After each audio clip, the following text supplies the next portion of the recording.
ఒక పక్కన ట్రంప్ ఏమో 7 యుద్ధాలు ఆపాను, అందులో రష్యా ఉక్రెయిన్ యుద్ధం అంటాడు.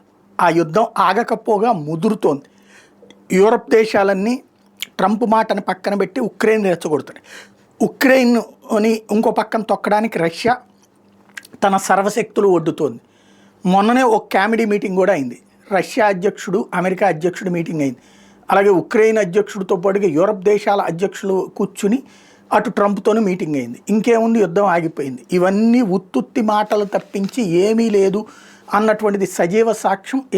నిన్న రష్యా ఉక్రెయిన్ మీదన భారీగా విరుచుకుపడింది. 805 డ్రోన్లతో పాటుగా 7 మిస్సైల్స్తో విరుచుకుపడింది. ఉక్రెయిన్లో ఉన్నటువంటి కీలకమైనటువంటి రాజధాని ప్రాంతం కీవ్తో పాటుగా కీలకమైనటువంటి అనేక ప్రదేశాల మీద దాడులు చేసింది, విధ్వంసం సృష్టించింది.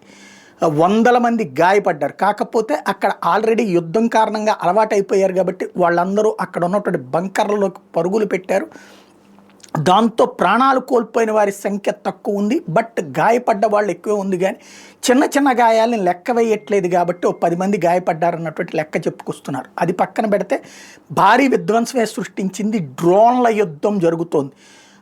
అతిపెద్దదైనటువంటి దాడులు డ్రోన్ల ద్వారానే చేసుకొస్తున్నాడు. అటు రష్యా అయినా, ఉక్రెయిన్ అయినా, ఇజ్రాయెల్ అయినా, హమాస్ అయినా, హౌతీ అయినా, ఇరాన్ అయినా, ఇట్లాగే ఇప్పుడు డ్రోన్లు అనేటటువంటిది ఒక సరికొత్త యుద్ధ తంత్రంగా మారిపోయినాయి. ఆ డ్రోన్ల దాడులు అనేటటువంటిది ఒక్కసారిగా చేస్తుంటే మిస్సైల్స్ని అయితే కంట్రోల్ చేయొచ్చు, యుద్ధ విమానాలను అయితే కంట్రోల్ చేయొచ్చు రాడార్ల ద్వారా, లేదంటే